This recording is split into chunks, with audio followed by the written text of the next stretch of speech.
You are Meriel, the Sultana's former lady-in-waiting?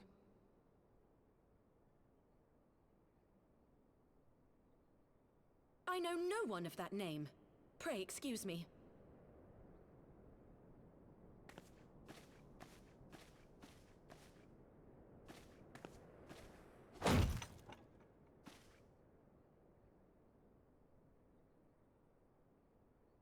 General Alden!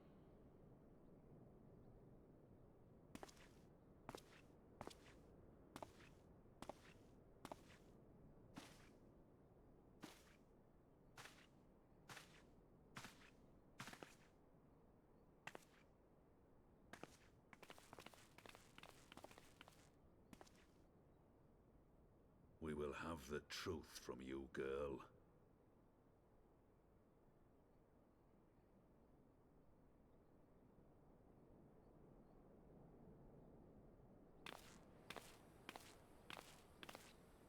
Mayhap 'twould be better coming from me.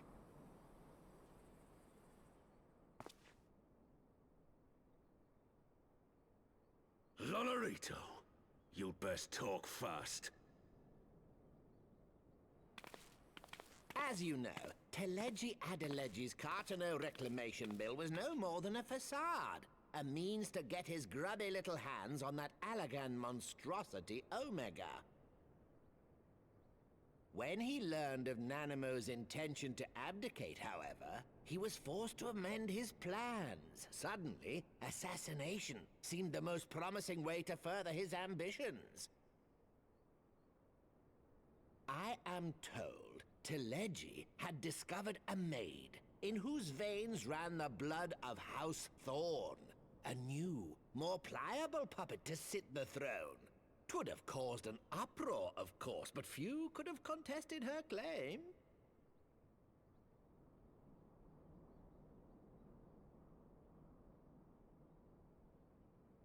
'Twas plain that Teleji's wild machinations had outgrown our ability to control them. So I decided to usurp his scheme and left the fool to seal his own demise. And what of Nanamo? Oh, I have no desire to harm her grace. 'Twould profit me little to destabilize our government. Thus did I employ young Meriel here to administer a potent sleeping potion in place of a poison.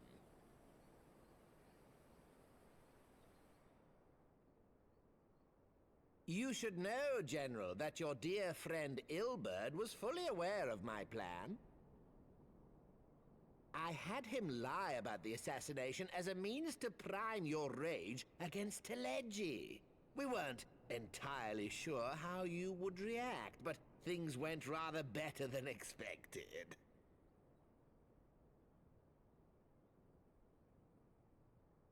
You conniving little worm! You had your claws in the Crystal Braves before their first recruit had sworn to serve! But of course, when a new game begins, 'tis only prudent to have a piece on the board. Ilberd was mine. Truth be told, a significant proportion of the Braves' initial endowment was also mine. With such large sums moving about, 'twas a rather trifling matter to disguise my own contribution.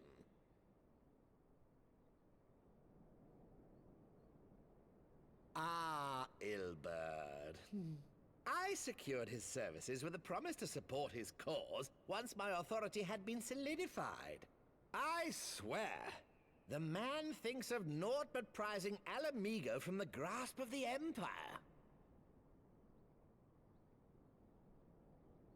Unlike you, General, the poor fellow seems quite unable to forsake the land of his forefathers. Mayhap that's why he called you a traitor to your people and a disgrace to your homeland, amongst other things.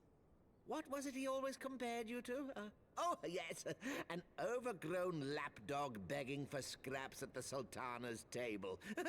Oh, how we laughed. Alas, Ilbert's entertaining little outbursts eventually gave way to wearisome tirades, and the zealous brute became rather unruly. I had no wish to see you executed, you understand, but he would not take no for an answer. Rest assured, his employment with me has long since ended. Which brings us neatly to the present. What say you, General?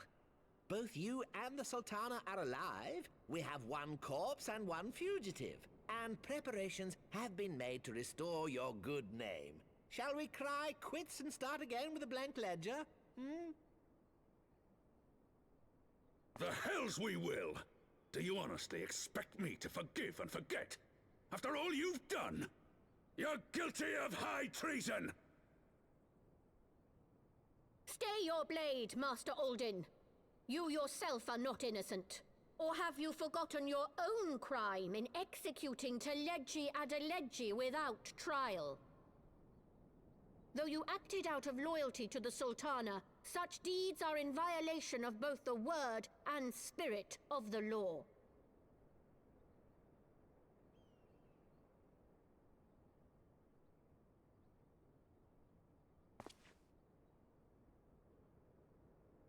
If you would, Lord Lolorito?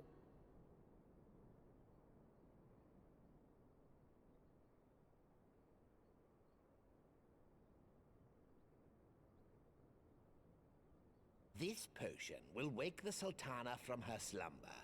Consider it a gesture of conciliation. You will find Her Grace resting comfortably within her private chambers.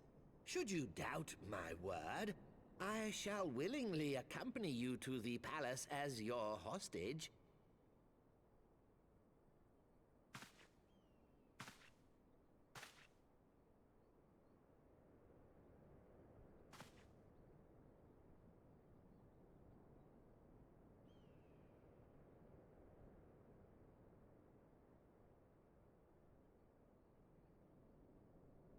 I like not your motives, Lolorito.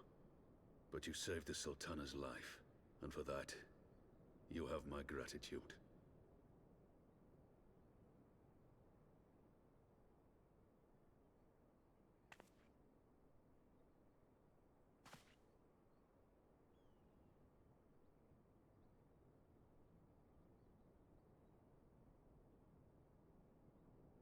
Rauban Aldin, you are hereby reinstated as General of the Immortal Flames.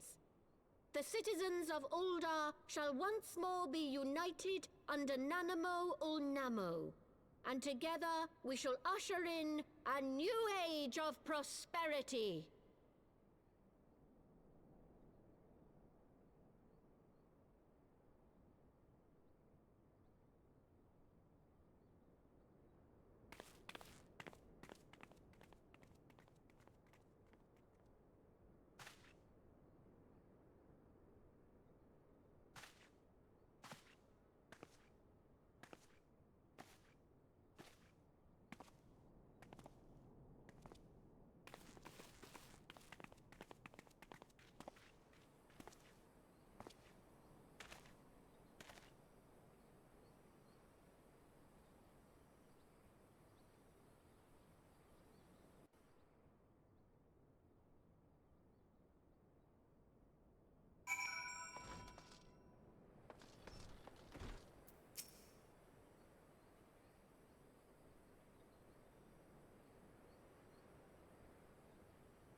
Hello, thank you for following me.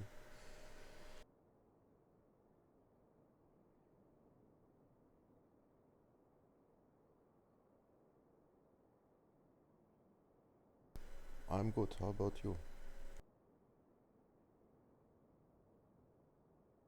I was having the longest dream.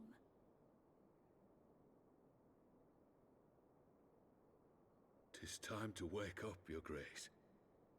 Another day begins in Thanalan, and the sun blazes bright upon the sands.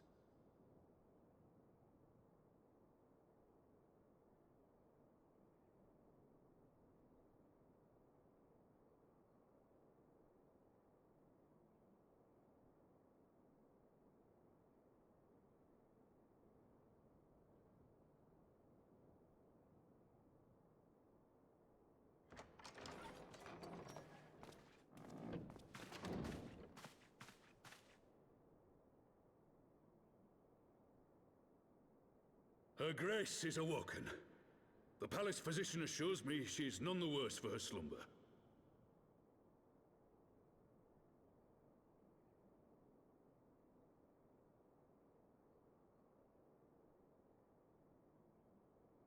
I believe Her Grace will soon resume her plans to place the government of Uldar into the hands of its citizens. Whatever path she chooses to take, I shall walk it with her. And we shall tread slowly, lest the nation be unsettled in our wake.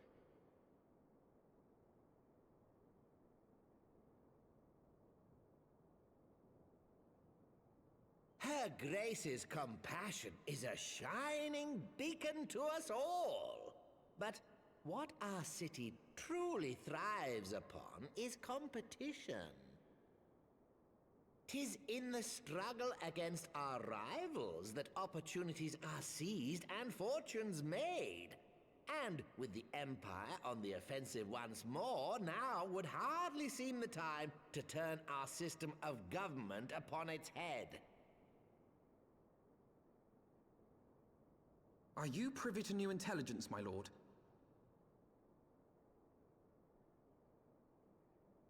I would hardly call it new. Remind me, what was the name of that enormous Imperial warship which met its end in Mordona? Oh, wait, I have it. The Agrias. Yes, well, 'twould appear that the Garleans have been hard at work on another such vessel. How close are they to completing this ship? Is it operational? Its maiden flight was a success, I hear. I should imagine Emperor Varys is eager to see how it performs in battle. My lords and lady, I move that it is time to repair the damage caused by Teleji Adeleji and prepare our great nation to repel the Empire once more.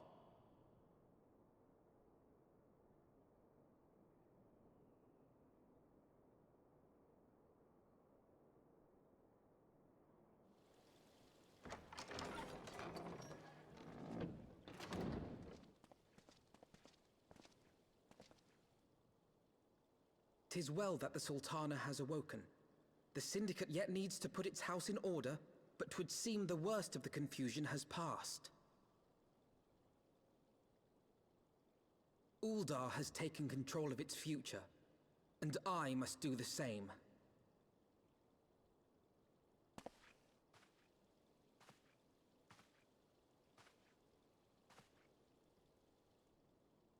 I have decided to disband the Crystal Braves. Among the recruits, there were those who supported our Order's goals and convictions with all sincerity. 'Tis my hope that these loyal men and women will choose to remain our allies in the battles to come. As for those who sided with the traitor, Ilberd, they shall be hunted down and held to account for their crimes. It is my earnest hope that they will surrender themselves peaceably when the time comes, though I think it unlikely. Ah, my all-conquering Crystal Braves. The model army meant to pave the way for a single unified Grand Company of Eorzea. That so high an ideal should be brought so low. I need not tell you how deeply the betrayal stung me. Yet I see now that it was mine own naivety and pride which allowed the braves to fall prey to corruption.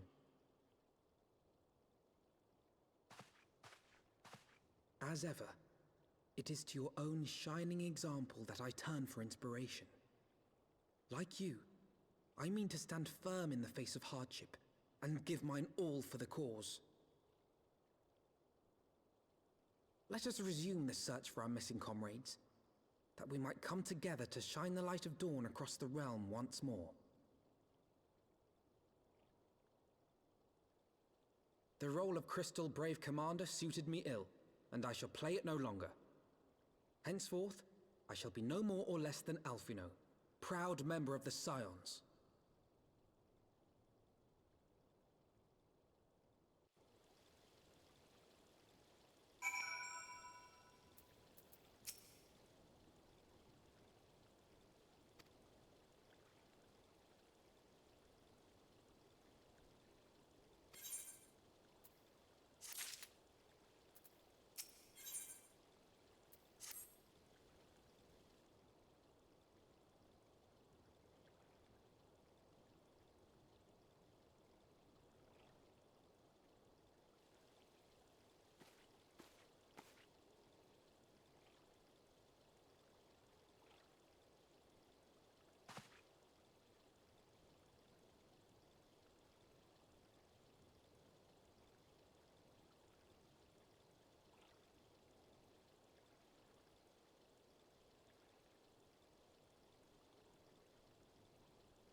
All stands ready, Lord Commander. Ah, the moment has come then. Pray excuse my lateness. I paid a brief visit to the workshop to inquire about the mana cutters. The engineers assure me that they're ready.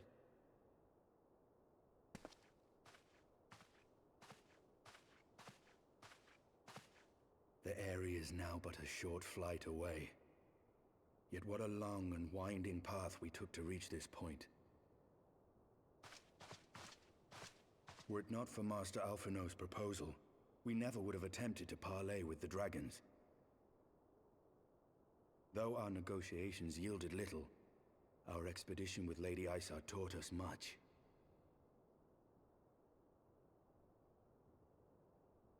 You took an unimaginable risk.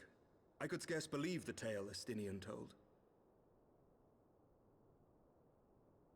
Aye. 'Tis true that many of our countrymen would sooner die than join hands with the heretic's mistress. But 'twas through that most unlikely of alliances that we came to speak with Hraesvelgr. A conversation that went rather poorly, as I recall. In this instance, the journey was more important than the destination. Had we not slain Nidhogg's consort, Tiaman, and put the Great Worm on his guard, the Dravanians would have arrived at Ishgard's walls long ago. Aye, that they would. Full grateful am I for every hour of respite your actions have afforded us. Thanks to you, our defenses are much improved. 'Tis but a pity they won't be enough. Thus, you believe an assault upon the area represents the city's best chance of survival. Is that not so, Estinian?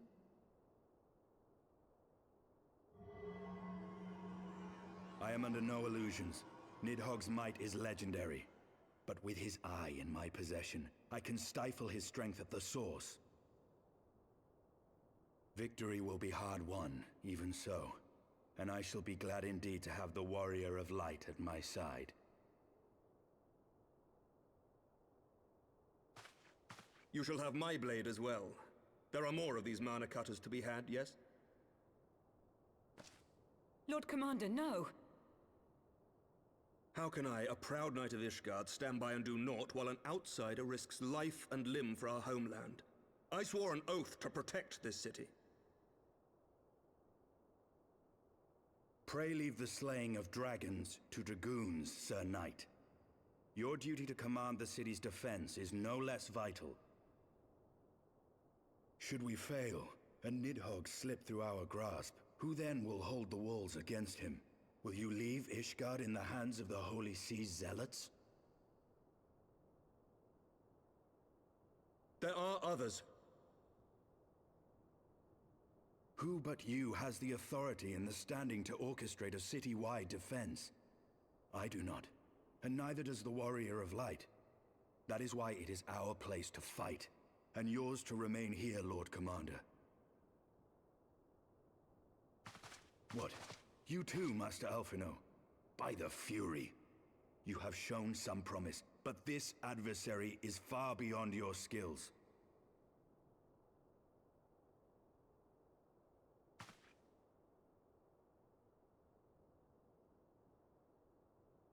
Your candor is appreciated, Sir Dragoon.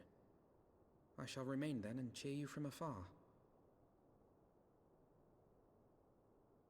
Well, my friend, 'twould seem I have discouraged the last of the volunteers, and claimed the task as ours alone.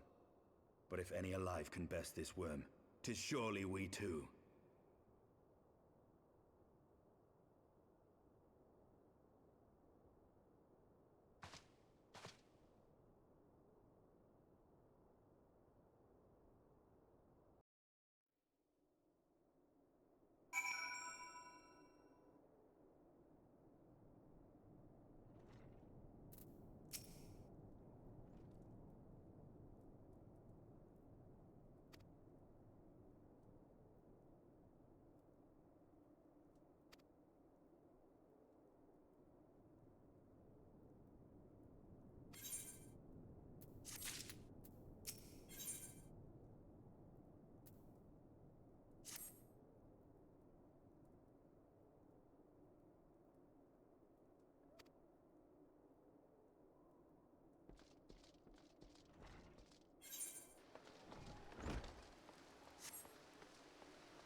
guard is down.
No, worm! This ends here!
You gifted my people 1,000 years of suffering. Now I gift you an eternity in darkness.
They are ours, Lord Eldrath.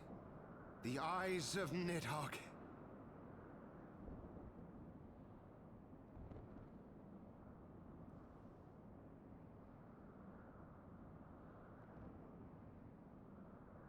Aye. The worm lies broken and my father is avenged. With the wellspring of his vitality thus denied him, Nidhogg shall not linger long in this world. But behold the terrible price we have paid. My sire is dead. So many brother knights slain. We traded our honor for the strength which now courses in our veins. And still we are forced to make such sacrifice. But not in vain, my lord. Hraesvelgr is the only great worm left in Dravania, and he dares not leave his lair. With Nidhogg's eyes in your possession, who now can challenge the might of Ishgard, ascend the throne, and take your rightful place as the ruler of our people?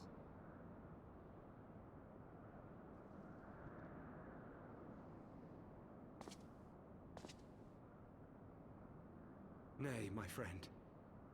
I must forsake the mantle of king. Though Nidhogg be defeated, his wormling horde yet darkens the skies with wings beyond counting.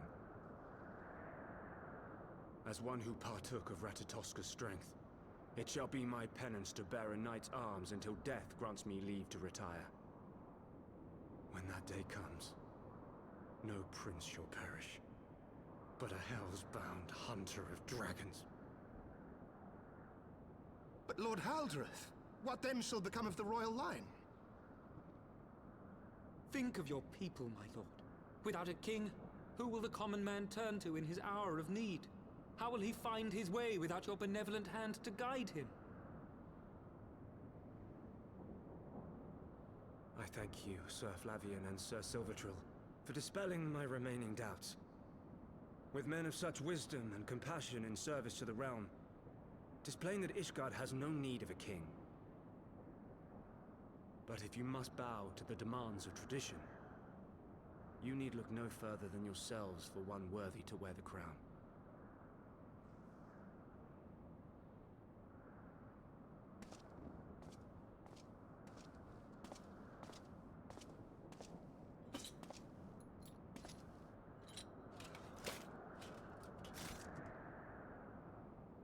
Fare thee well, my brother knights, my loyal friends.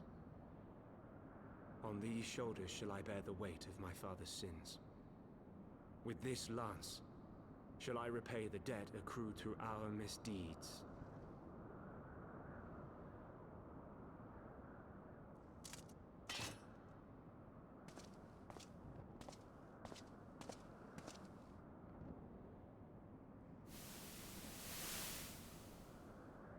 What cruel jest has fate played upon us? Have we seized this desperate victory, only to lose a king? We can but act as our lord has bid. We few who remain must divide between us the rulership of Ishgard and her people.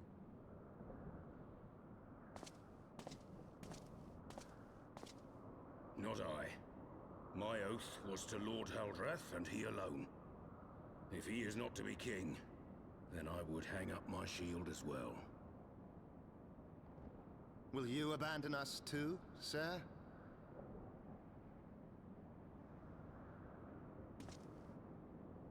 I would wash my hands of blood and betrayal, and take up an honest trade. Mayhap I shall serve ale instead of sharpened steel.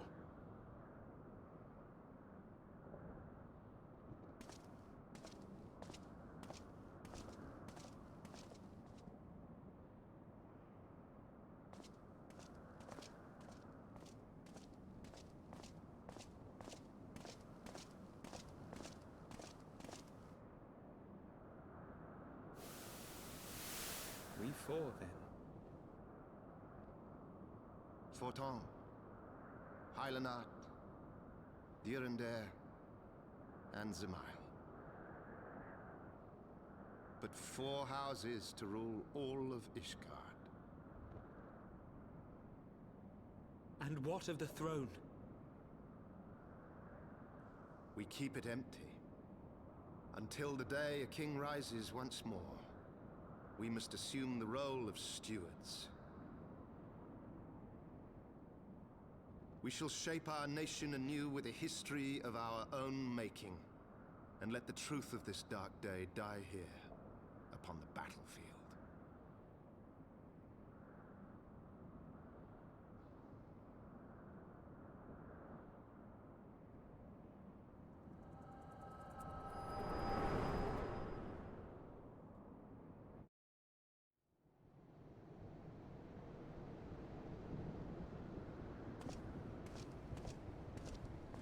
What ails you, friend? Are you wounded?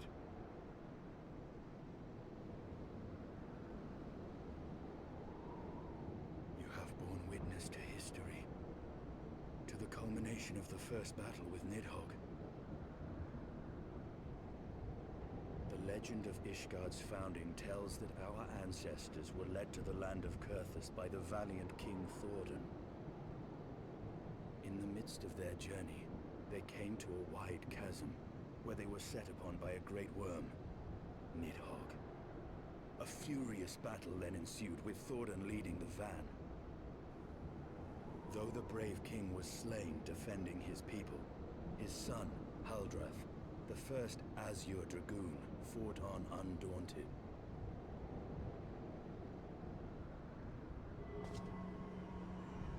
And with a mighty thrust of his lance, he gouged out Nidhogg's eye, forcing the wicked creature into retreat. Thus, did this eldritch orb become a sacred treasure of Ishgard, lending its power to every knight deemed worthy to bear the title of Azure Dragoon.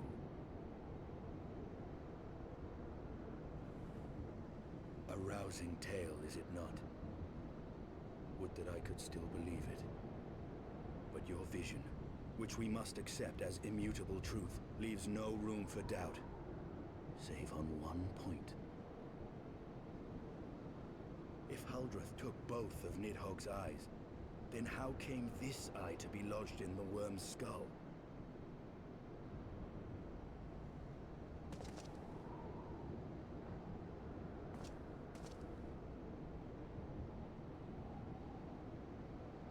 Beneath every answer we unearth, another question lies buried.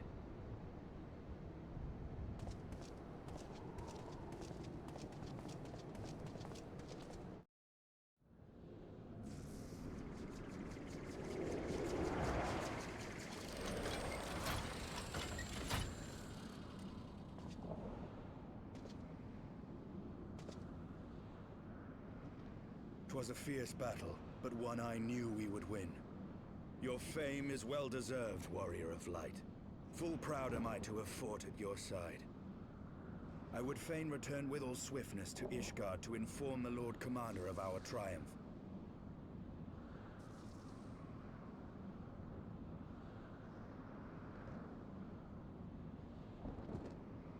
But we must first have words with Hraesvelgr. There are parts of this tale that the worm has kept from us, and I would know wherefore.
You mean the moment I prized your eye from his head?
It was yours. Your strength that sustained Nidhogg all these years. Would that Haldreth had dealt the worm a killing blow. Kom an I faren King Luna Heavensward in. Nå skal han stra av an Ulstjas anan. And so you acquiesced. You surrendered your eye to Nidhogg, knowing full well the suffering he would inflict.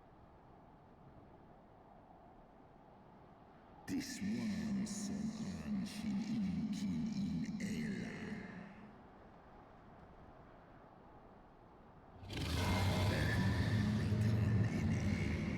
Esklos Lisek A. Lisesk Angaan.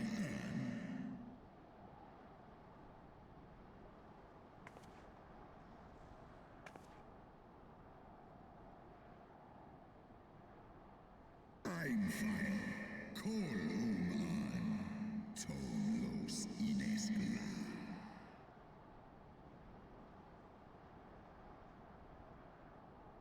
Kas echi Hilso. Sekmon ina an. Srei Snowfall in Sith an.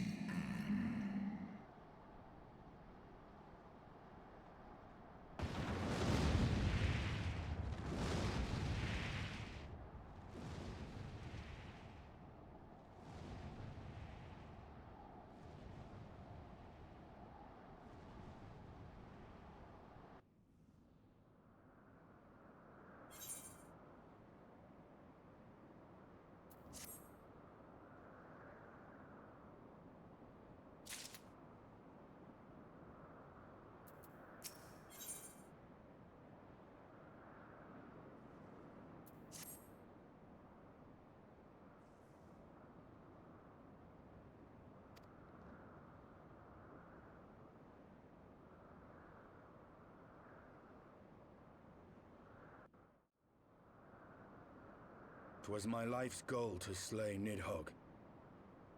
But I find there is little joy to be had in its accomplishment. But you have rid the world of a hate-filled creature, and ended a bloody war in so doing. I lost my family to Nidhogg's flames, and 'twas with fury in my heart that I took up the lance. Every blow I struck in the name of vengeance. We were not so different, he and I will not judge you for your deeds. I have not the right. Too many innocents have perished in the name of my greater good. Yet even with all that has passed, the tale is incomplete.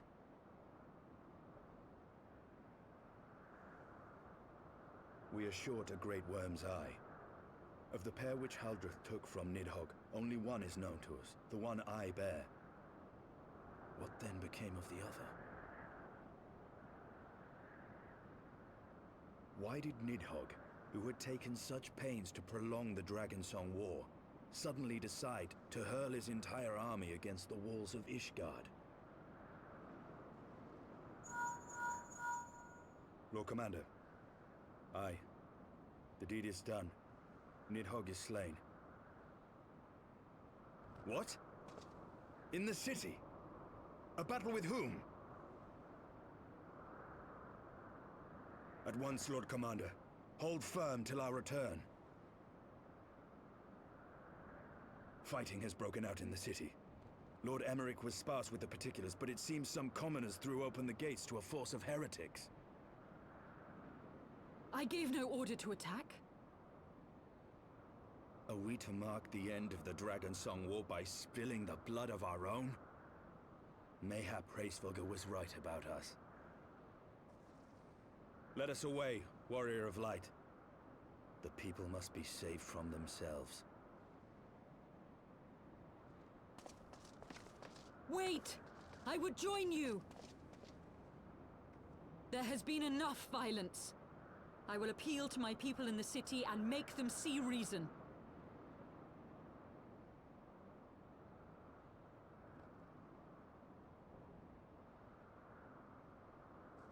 Come then, Lady Iceheart. Let us write the final chapter in this damnable war.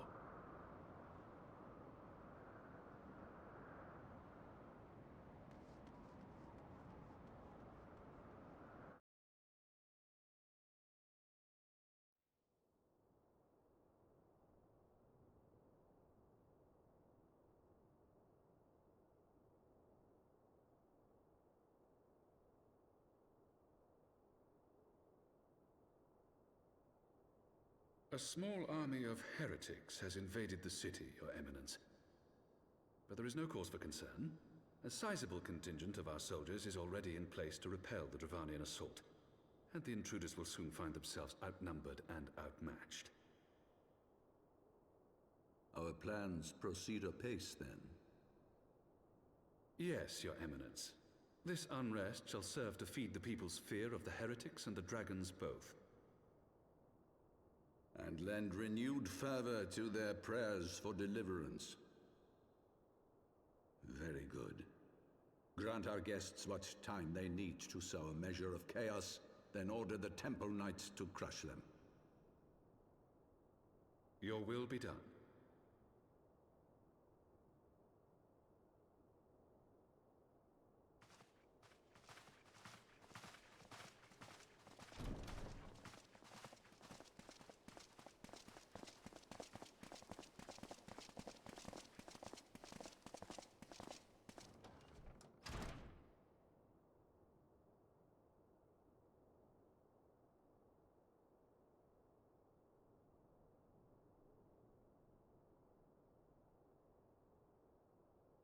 The moment is at hand.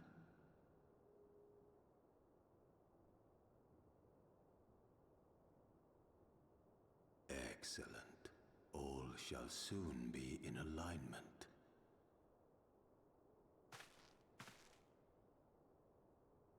It is time for the Bringer of Light to die.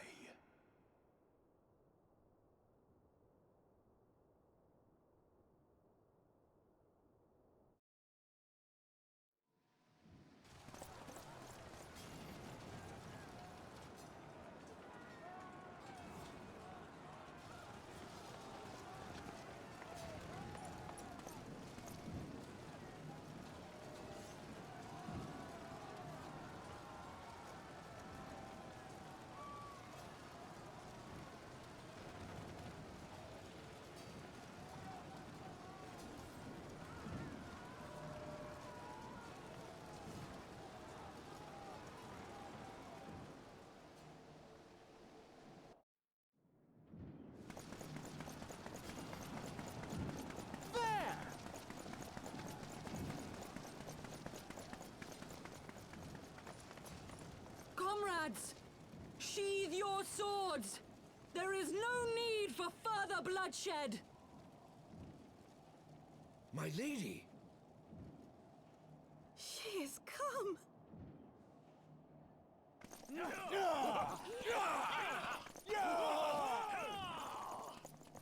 Hear me, brothers and sisters!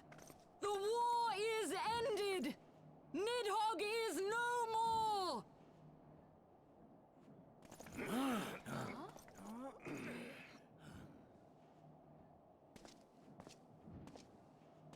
Aye, it is so! This adventurer and the Azure Dragoon laid the Great Worm low!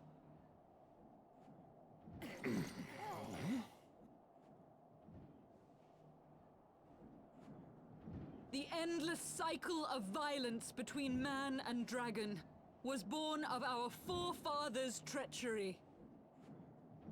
You have followed me, bled with me, to bring this truth to light that we might all know peace. But Nidhogg is dead. Nidhogg is dead, my friends! He who bore such hatred towards Ishgard is dead! Let his hatred die with him, I say! Let us sheathe our swords and go in peace! Have we lost? No, my friend. Far from it. At long last, the peace for which we have so desperately fought is within our grasp. And I, for one, would not forsake it.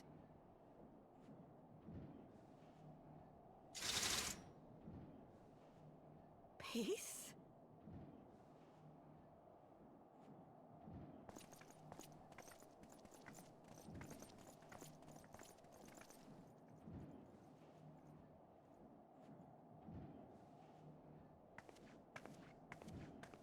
Seize the witch! Let none escape!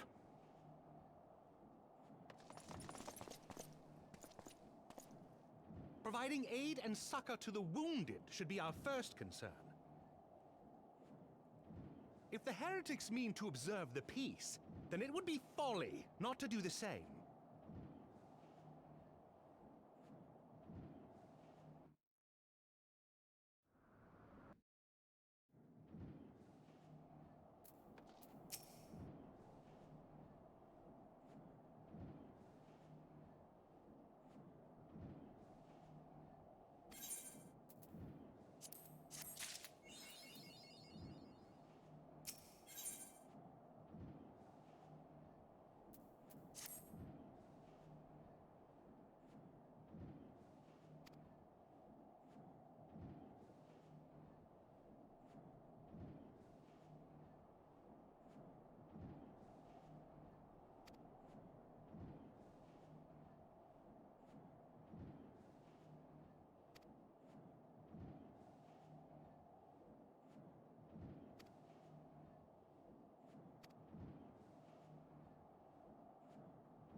Praise Halone, you are safe.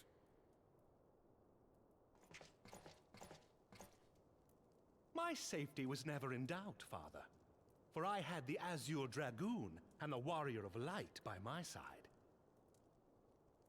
We bring the most wonderful tidings.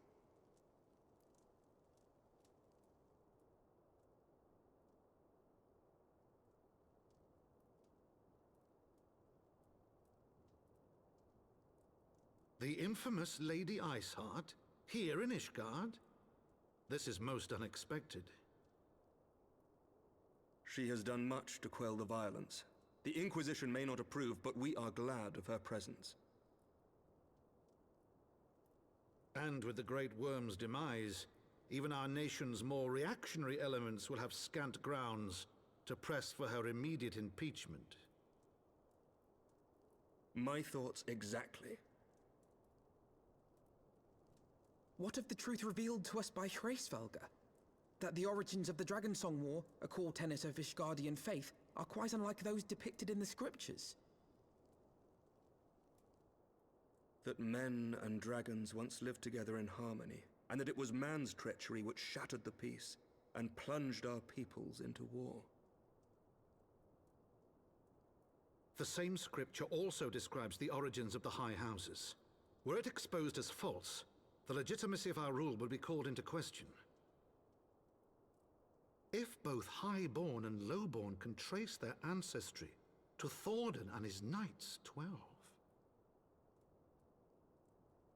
but a single sip of dragon's blood is required to confirm their lineage.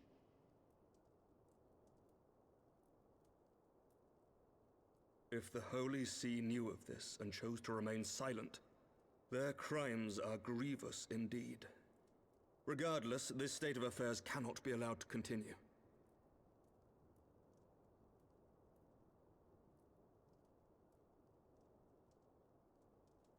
Sir Emmerich, you cannot mean to raise this matter with the Archbishop. Pray consider what you are proposing. If the Holy See chose to conceal the truth for centuries, what reason would they have to reveal it now? At best, you will be branded a heretic and clapped in irons. Then at least the Archbishop will have shown his true colors. My friends, this war will never truly be at an end until the truth is made known. You must see what lies on the horizon if it is not. When ruled by fear of a common enemy, we were united. But now we have none. During the war, the Highborn needed men to lead, and the Lowborn men to follow. Not anymore. 'Tis but a matter of time before the old order is called into question. Lady Iceheart will share the truth with her followers, and the Holy See will be powerless to stop its spread. The disenfranchised will rise up united, and blood will flow in the streets once more.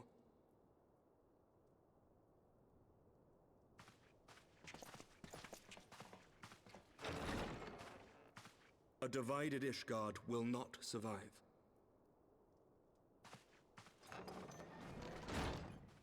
Tread carefully, Lord Commander.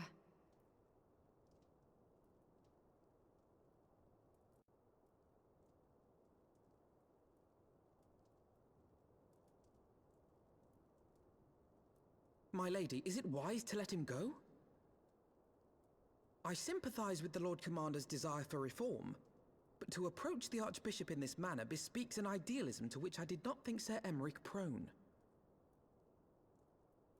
Though he comports himself as a realist, he has long dreamt of reform. 'Twas that idealism which first drew me to him, that which made me swear an oath to serve.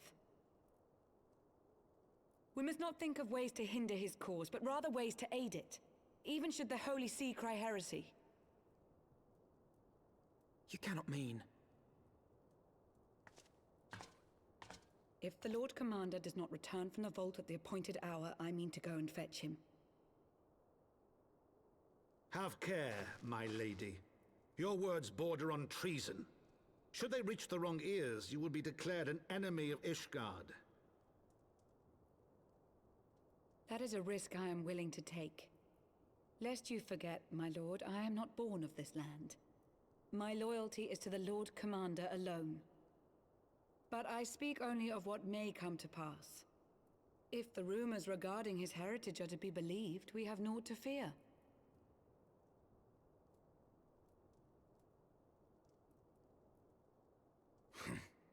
Lies and slander. Forgive me, what rumors are these? That Sir Emmerich is the Archbishop's bastard son.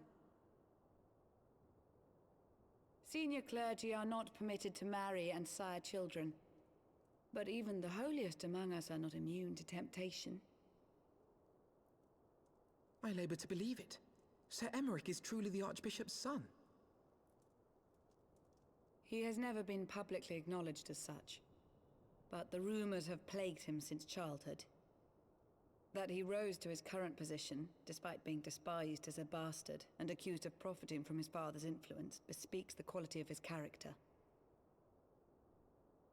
It is my hope that on this occasion, the burden of his birth will work in his favor.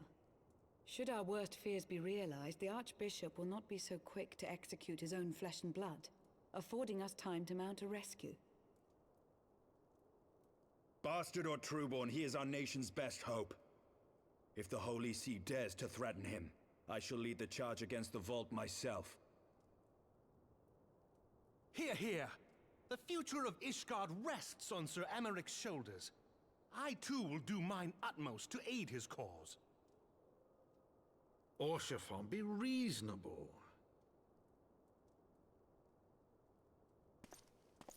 A knight lives to serve, Father.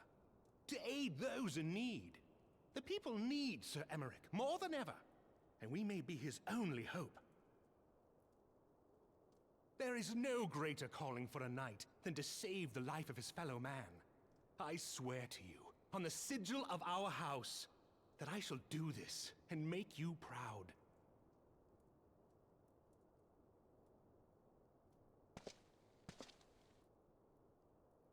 Even you?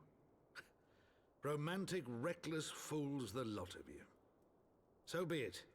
Make your preparations. I thank you all for your support.